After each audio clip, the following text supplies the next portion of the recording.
Hello there, and thank you for everyone that's here, both on Zoom. We have a lot of Zoom folks tonight, and who are here in person.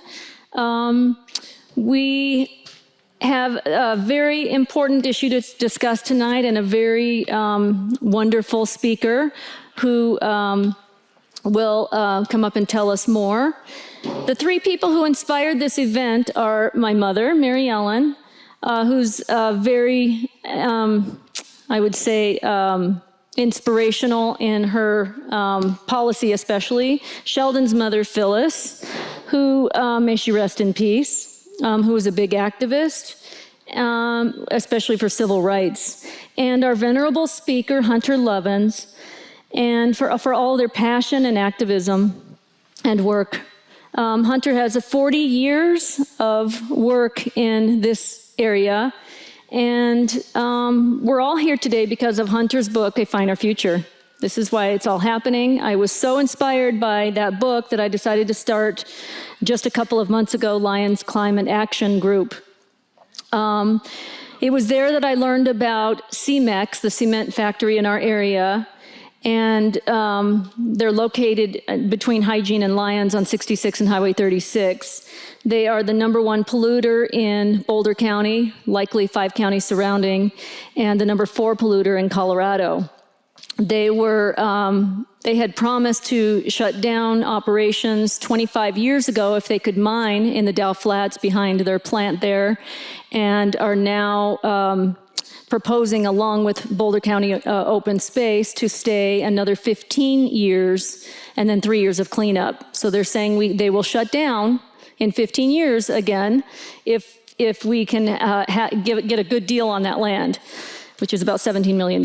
Anyhow, we, with the climate crisis, believe that it is a bad idea to extend that permit, and would like everyone to submit a comment over here at this table to Boulder County Open Space, and we can talk a little bit more about that, and you can ask more questions about that issue. But in the meantime, Hunter's got some things to talk about that are more general, and I will introduce her briefly. Hunter is a local environmentalist, international consultant, entrepreneur, educator, president of the Natural Capital Solutions. Please look that up. It's a wonderful organization, both here and overseas. She's a professor, an author, an activist, and multiple award winner for environmental policy and practice, and a friend. This is Hunter Lovins. Kathleen, thank you. Kathleen, thanks so much. And thank you for spending your evening with us. Climate change is an existential issue, which is to say, if we don't solve this one, humanity goes away. That is, and people throw that out as climate change is an existential issue, and people go, yeah, right. 1st of August, piece in The Guardian, which caught my attention, reporting on some recent science by the likes of Johan Rockström, John Schellenhuber, the people at Potsdam Institute, the people at Stockholm Resilience Institute. These are the real climate scientists who are saying that it is an existential issue.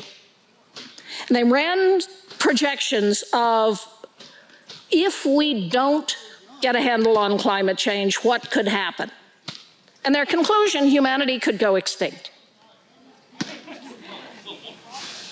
Now, the Earth will be fine. It'll shake us off like a bad case of fleas, to quote George Carlin. He says, pack your bags, we're going away. In, what, 60 million years, 100 million years, little grazing animals will emerge and start eating the grass. The tree covering on the earth will start to shrink. The grasslands will extend. This will sequester carbon. The Great Plains will again have 10 feet of thick black soil. This will happen world around. The climate will go back to the way it was when humanity evolved, 280 parts per million concentration of CO2. How can I say that with sureness? Because that's what happened. 60 million years ago, the Earth was at 1,000 parts per million concentration of CO2. There were lots of trees. There were no humans. There were crocodiles and palm trees in Greenland. It was very hot. And little grazing animals, pre-horses, started to emerge around the world and started to eat what grass there was. The grasslands extended. Carbon started getting taken out of the soil, out of the air, put into the soil. And the concentration of CO2 went to 280 parts per million. Humans popped onto the scene. And we're now at 420 and rising. This will again be the hottest year on record.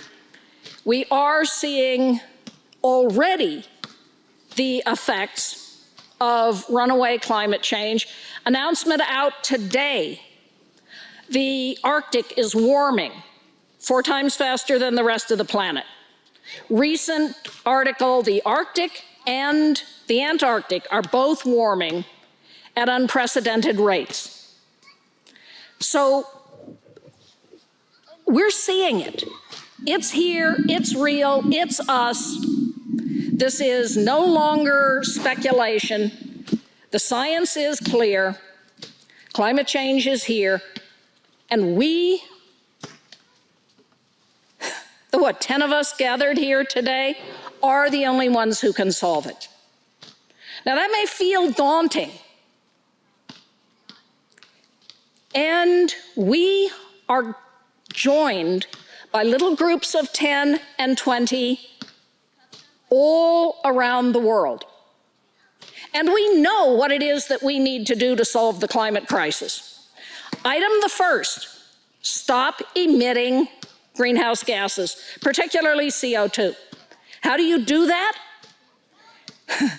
You stop running operations like CMAX, just outside of Lyons, single largest emitter of CO2 in Boulder County, and as Kathleen said, probably for at least 4 counties around, till you get down to Denver where you have the Suncor refinery, which also emits a lot.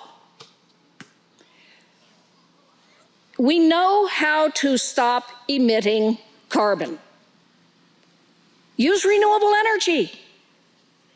Use things like hempcrete if you need concrete. Use the alternatives that actually absorb CO2 as they cure, as opposed to releasing them. And there are university efforts around the world putting this stuff forward. Why aren't we doing it? It's slightly more expensive. I would submit dealing with climate change is going to be a great deal more expensive. And indeed, it already is. The insurance industry of late is getting a little concerned about this. Indeed, if we don't get a handle on climate change, the insurance industry is out of business.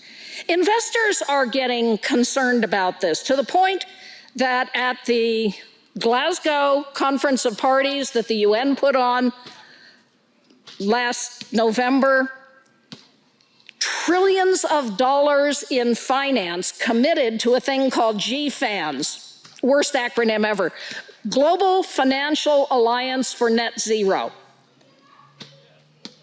About 400 companies, about $40 trillion. That's a little bit of change, committed to net zero, which is to say at some point in the future, unspecified typically, they will no longer be emitting a lot of carbon. And the wrinkle in all of that is what they propose to do is offset the carbon they do emit through things like carbon capture and storage. Hands up those of you who believe in that. One of you. Good. Actually, we know how to do carbon capture and storage, and I just told you about it. Grazing. And that's the second thing that we can do. Shift all meat production to regenerative agriculture, the world around. When you do that, it's healthier for you because grass beef has higher omega-3 than salmon. It's when you start feeding cows, pigs, chickens, goats, sheep, corn and soybeans, the growing of which takes a great deal of water, chemicals, machines. When you start feeding corn and soybeans, you change the omega-3 oils to omega-6. It's no longer as healthy for you.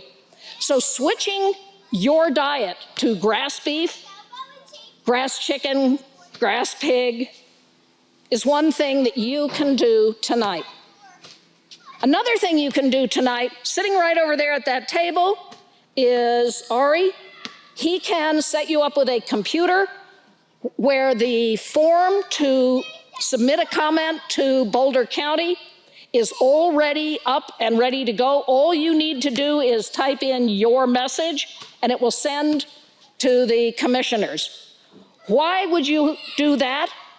Because on the 17th, they are holding a hearing on whether or not to extend the mining permit, which was supposed to be closed out, I believe, the 15th of September. If that closes, the #1 CO2 emitter in Boulder County goes away.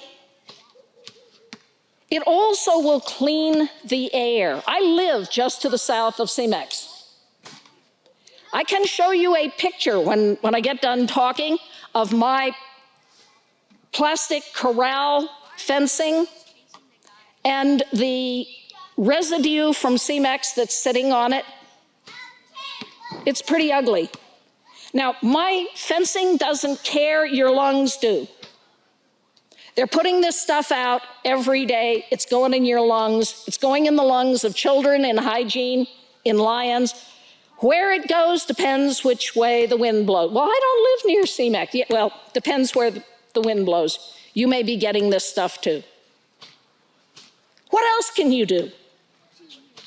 Join Kathleen's group. Little community groups are going to be the solution to the climate crisis. That sounds heroic.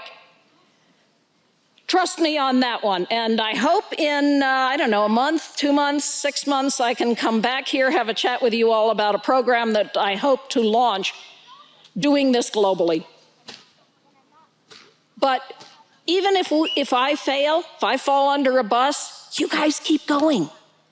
Because things like CEMEX, you have the opportunity this month to shut down the #1 largest carbon emitter in Boulder County. The bill that just passed the US Senate will start giving rebates to ordinary citizens for electric vehicles, for heat pumps, for energy efficiency, for a whole array of opportunities to cut your carbon emissions. Do whatever you can do to cut your own carbon emissions.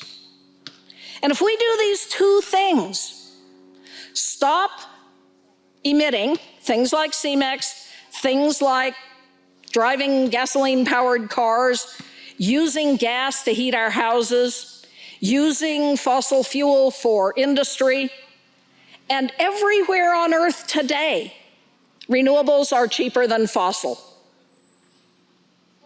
Don't believe me, believe the International Energy Agency. That happened just this last year, that renewables are everywhere cheaper than fossil. So let's go. We know what to do. We know the consequences of not acting. We know the beauty that surrounds us living in Boulder County. Let's work together to save it. Do y'all think that's worth it?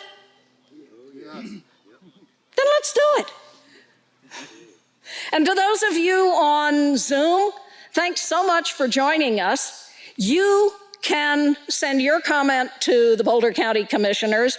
Please do that. This is something every one of you can do. Please do that. And Kathleen, you want to tell them how to do that, given they're not here and don't have Ari to...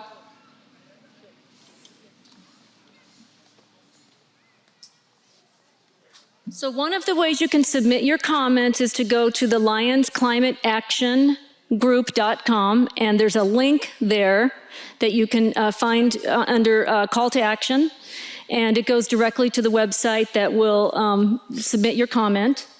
Of course. Did you have something else you wanted to say? No, unless you want me to keep yattering on. Well, one thing I did want to mention is that we have, my husband Sheldon and I have recently gotten completely net zero. It wasn't that hard. My nephew came and put on 24 panels on our roof, and it cost $21,000, but we got a lot of rebates and a lot of tax credits. And so we saved a lot of money. We bought Leaf. It was 72 months, 0% financing, and we got $12,000 back, I think. So that we saved a lot of money there. We are saving now we're all electric in the house. So we have an electric boiler, which is US made, and has great customer service for helping to put it in. And we have a hot water heater, on-demand hot water heater, and everything in the house is electric. We pay $24.50 a month for electricity, and we are saving no more gasoline, so we're saving between $400 and $800 a month, which covers the car payment and then some. And it would also pay off in about 7 years. All of it will pay off in about 5 to 7 years. So I highly encourage people to do that. Anybody can call me, go to my website, call me, and I'm glad to talk about how we did it. And give you the resources that we used for that as well. Yeah. Good on you. Yeah, thank you. Thank you. Thank you. Did you want to say anything else? I'll let you. Yeah. I put solar on my ranch quite a long time ago. I got a one-time payout for advising a corporation and said, I'm going to do it. And this was back in the aughts. Cost me $65,000. Along with weatherizing the house, which didn't cost that much. The cost was the solar. I recently talked to a solar company and said, I want to double the solar. And they said $13,000. That's the difference in how much the cost has come down. And as you said, you get rebates. What part of free don't you understand? Your energy becomes free. Your driving becomes free. I drive a Leaf. I'm not tonight because my husband's got it. When we drove it into town the other day, I said, I'm going to plug it in. He said, we don't need to. I said, I'm going to plug it in because I want to see what it costs on a charge point charger. 39 cents. Go down to a gas station and buy gas. This is the beginning of a transformation of our economy. Why is it that the incumbent industries don't want this?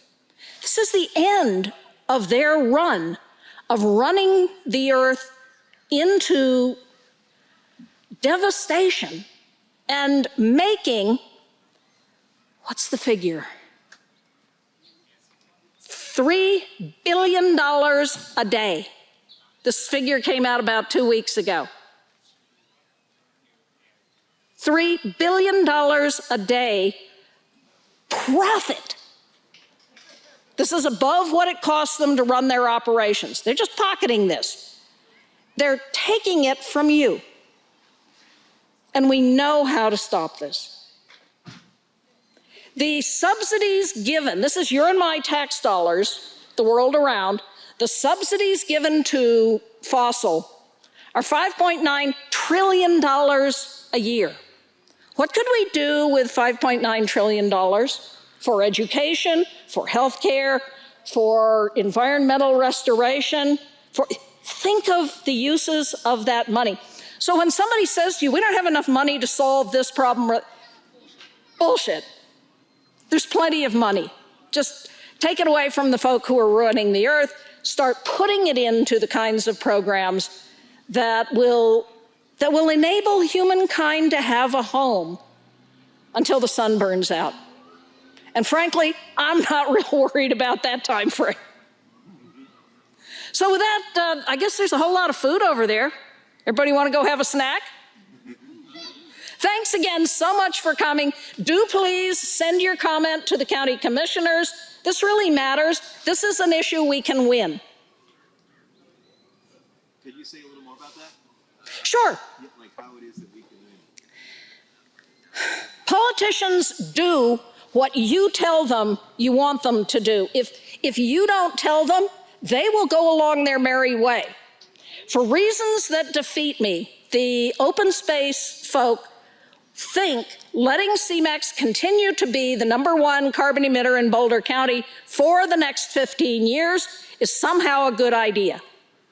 That notion needs to be hammered into the county commissioners that this is a very bad idea. We really don't want that pollution going into the atmosphere, our lungs. We really don't. So if you bring one, each one bring one, it'll be a virtual testimony on the 17th.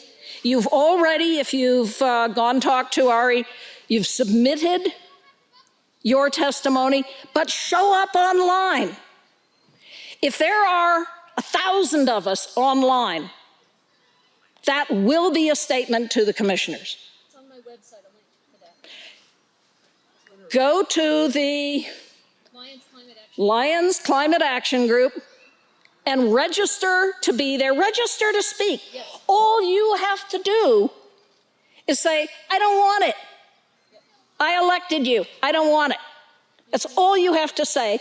Or you don't even have to speak. You can give your time to people like Kathleen, who then have a longer time to walk through the actual facts and figures. This is how these hearings work. So please do register, please show up for that hearing. That's how we win. I have a general question. So many of my activist friends over the years have a negative notion of capitalism, and capitalism is the root of all evil, or money is the root of all evil. I'm very interested in your position on this because you obviously embrace it, but in a very positive, proactive way of changing the world. Could you speak on that and maybe addressing folks who have that skepticism? Sure. What we have in the world today is capitalism done badly. We have what my friend Randy Hayes, founder of Rainforest Action Network, calls cheater capitalism, where the incumbents are favored. The $5.9 trillion in fossil fuel subsidies is just one example. Industrial agriculture gets $1 million a minute in subsidies. Regenerative farmers don't. That's cheater capitalism. The other thing is industrial capitalism values money and stuff. Full stop. If you think about what does it take to create ever greater wealth and well-being, which ought to be the goal of any good capitalist, money is useful. We all have stuff, but there are two other forms of capital. Human capital, intact community that transmits adaptive values, and natural capital, and that's not just board feet of timber that you can cut and turn into stuff. It's intact ecosystems. The services that intact ecosystems give to the economy that we count is actually of higher value than the economy that we count. But they are nowhere on anybody's balance sheet, except one or two companies that have said, we are going to do what's called full cost accounting or true cost accounting. And they ask, What is the cost to us as a company of the ecosystem services that we're getting for free? If we had to pay for them, what would that cost be? And when you do that kind of calculation, you realize at present, no company on earth would be profitable if we actually counted the real costs. That's what we call natural capitalism, where you realize that we have to steward and enhance all four forms of capital if we want to have greater wealth and well-being. Our definition of this is shared prosperity on a healthy planet. That's capitalism done right. Now, you can argue against all the ills of capitalism. What else? People say socialism. And if you look at the Nordic countries, they have very high standards of well-being. And what they have is a lot of regulation on capitalism. You have private ownership of the means of production. That's capitalism. You have North Korea, where the state owns everything. I don't know about you, but I don't much want to live there. You have China, communism, so it says. No, it's actually a lot of state interference in, again, private ownership of the means of production. Deng Xiaoping years ago said, capitalism, communism, I don't care if it's a white cat or a black cat, can it catch mice? i.e., can it grow the economy? And so China started to shift. China is now state-run capitalism. Russia. Is Russia communist? No. Show me an alternative system and I will be very interested. But I haven't found one. So then, if we don't have an alternative, we kind of got to make the one that we have work. That's a big job. That's why I write these books about how do you actually do that. But I believe in entrepreneurs. I believe in working hard and being rewarded. That's the heart of capitalism. Go back to Adam Smith, the father of capitalism. Everybody said Adam Smith said greed is good. Whoever said that never actually read Adam Smith. In his book, Wealth of Nations, which was the book he was writing when he died, he said the highest aspiration of a person should be to be loved. And he talked about altruism. He said you need enough stuff to get by, but beyond that, adding more stuff doesn't make you happy. If you read the real Adam Smith, he was the father of sustainability. Ricardo, another early capitalist, economist, said trade to comparative advantage. His mental model was that nations bound economies. You don't have what we have today, which is trillions of dollars zipping around the planet at the speed of a keystroke. In fact, Ricardo said, if you have mobile capital but not mobile people, you are no longer trading to comparative advantage, you're trading to absolute advantage, and it's a very bad idea. So I think we need to reclaim capitalism as the tool, not as the religion, but as the tool to deliver well-being to everyone on earth. Buckminster Fuller said, we need to make the world work for 100% of humanity. And then he went on to say, how do we do this? And he said, we have all the technology. We have all the technology. It's a question of political will. Will we? And political will, my friends, is what you get to do on the 17th. Show up and demand that our representatives represent us. Make sense? Bud. Back on the micro level, what is the current assessment of where the computational state? I wasn't able to hear the introduction. You said they think it's a good idea to allow. No, the open space folk think it's a good idea because they think they can get the land in 18 years at a concessionary price. Now do the math. If you're CEMEX and you can no longer mine, what's that land worth to you?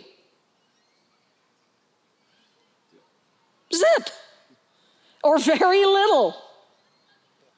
I think the Open Space Board has been suckered, frankly. So where do you think the commission is currently standing? That's a good question. I do not know. But I can tell you where they will stand if everybody writes them a letter. Enough pressure. On the macro, like you were just talking about capitalism, have you had a chance to see Bright Green Lies? It was published in about 2021, and it's fascinating because they come to the same conclusion that you do, which is full stop, no more fossil fuel. Yeah. Period. Yeah. But then they also bring out the fact that a lot of what we're trying to do technologically is a shell game, and that if we just change our sources of energy and it becomes really less expensive, we'll just murder the planet faster. So we get a complete change of consciousness about the kind of principles that we just shared. I used to have a partner who had that point of view. I think that's wrong. Well, that's why. Kathleen, how do you feel when you take a shower in the morning? Do you feel empowered because the energy is under your control? Sure feels good not to be on gas. When you decentralize the energy technology, you begin to change the politics. You're big on spirituality, I'm big on economics. I think we can do this purely on lowest private internal cost economics. Again, what part of free don't you understand? What part of I'm in charge here? I get to make my own decisions about the energy that I use. Don't you understand? And when you do, it's a no-brainer. Well, on the economic front, I studied briefly with John Kenneth Galbraith, who talked about the military industrial state, published in the Industrial Society, and all that. David Suzuki says the way we practice economics today is virtually insanity. Well, Hazel Henderson was the first to say that modern economics is a form of brain cancer.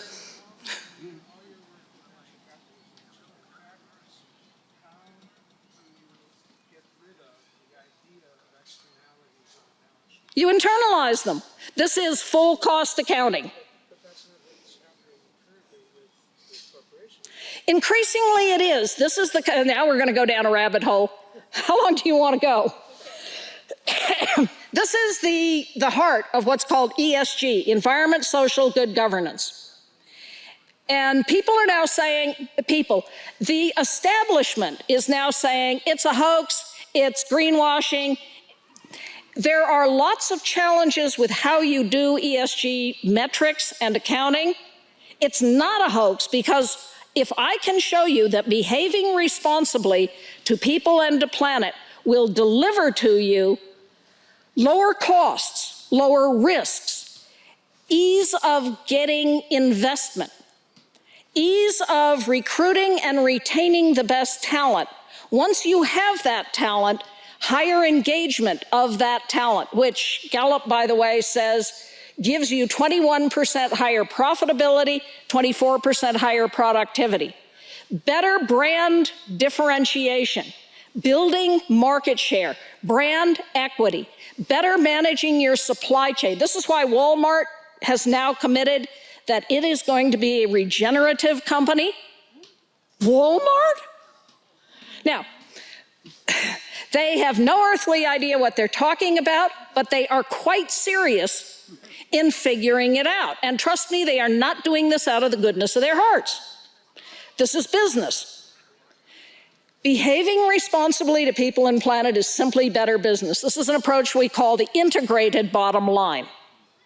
And I'm now working with companies the world around implementing this into their accounting systems.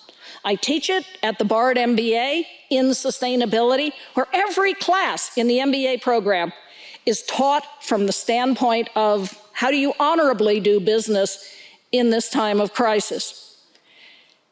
But here's the real reason. You will be better off. I spent $65,000 to put my solar system up. My husband said, "What are you doing?" Until 2013. Remember 2013? What happened in Boulder? It flooded. Power was out for 4 days. Not ours. Won't be yours. My husband said, "I see your point. You're simply more secure. You now have your energy under your control. Your costs are gone. You're living a better life. The stuff is just better." So I will leave to you the spirituality. I'm going to try and solve the problem just because it's a better way to live. Yeah, well, we've got to figure out how to get past the consciousness or mindset of industrial growth society. Nothing in nature does this.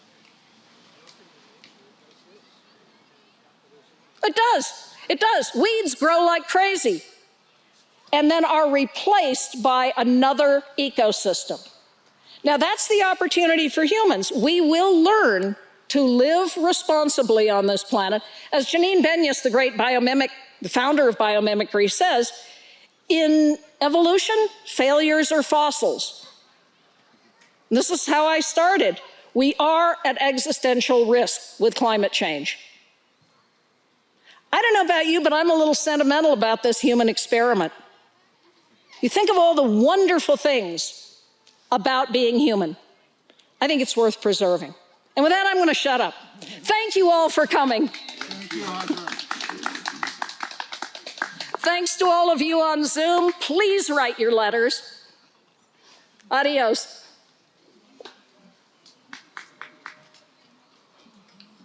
Thank you for being here, and again, please send your comments to Boulder County and go to our website. All the links are there. If you have any questions, we've got a beautiful song coming for of the earth, so please stay tuned for that for another few minutes. Thank you very much, Ms. Lovins. We will record this and have it online if you'd like to share this speech today and this beautiful song.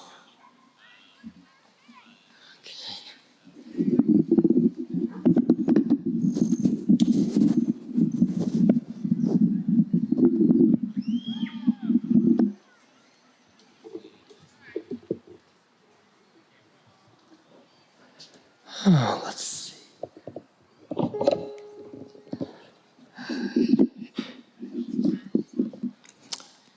Okay. This is a song written by Jim Scott, who at one time was performing with the Paul Winter Consort, and they did this song at the Concert for the Earth at the UN quite a number of years ago.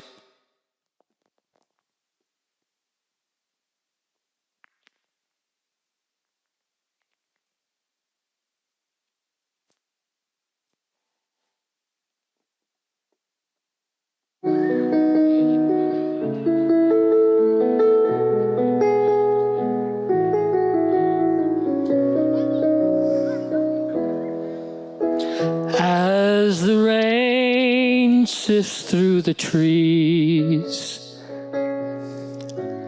it threatens nature's ancient harmony. Poison rain from an ailing sky. Beneath the ground, roots will die. And that is why I sing this song for the earth. This ancient river struggles to the open sea.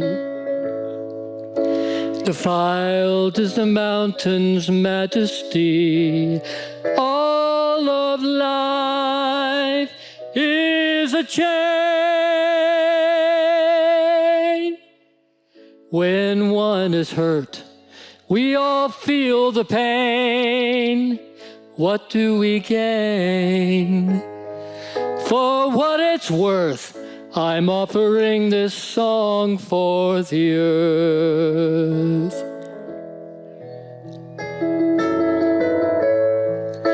The sea is where all life begins. The ocean is our origin. If she dies, nothing will survive. No, nothing can. Nothing can. And who will look with awe upon the monuments of man?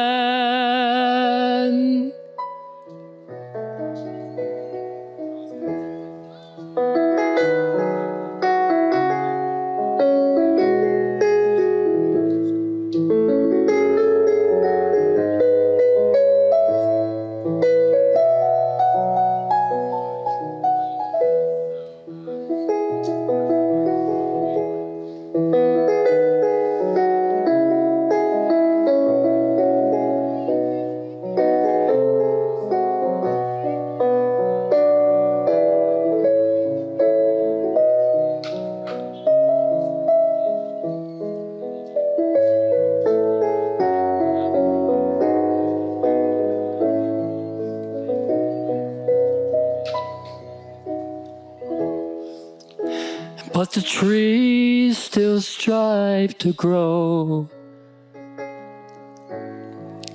watching generations come and go. Green and tall, the land is theirs, feeding the soil and clearing the air, living their song, a song for the earth.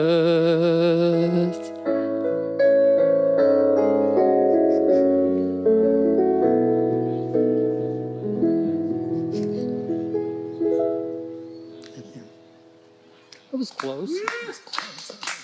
James Paul.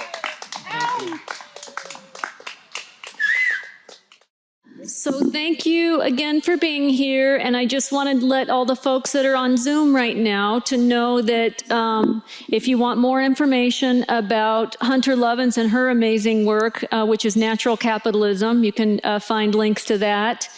And her wonderful books, Finer Future, and some other, all of her works are there as well. And please, please submit your comments. Go to the website, and there's a call to action button, Lyons Climate Action Group. And also, SCORE is a website. Stop CMAX, Open Renewed Environmentalism. Love it. SCORE. Stop CMEX, Open Renewed Environment. Very good. Thank you for that. So again, website is Lyons Climate Action Group. Please go to that website, and you can submit your comments from that website. There's links to Boulder County where you can submit your comments on how you feel about the #1 polluter in Boulder County and 5 surrounding counties, the #4 polluter in Colorado, and the company's name is CMEX. We do not want to renew their mining permit for another 15 years. We want them to shut down as they promised to do 25 years ago, next month. So please submit your comments. Go to the website. There's more information there, and you can go directly to the link to do that. There's a meeting. The next meeting for public comment, by the way, is August 17th, which will also be a link from the website, lyonsclimateactiongroup.com. So please go there and submit your comments. Thank you so much.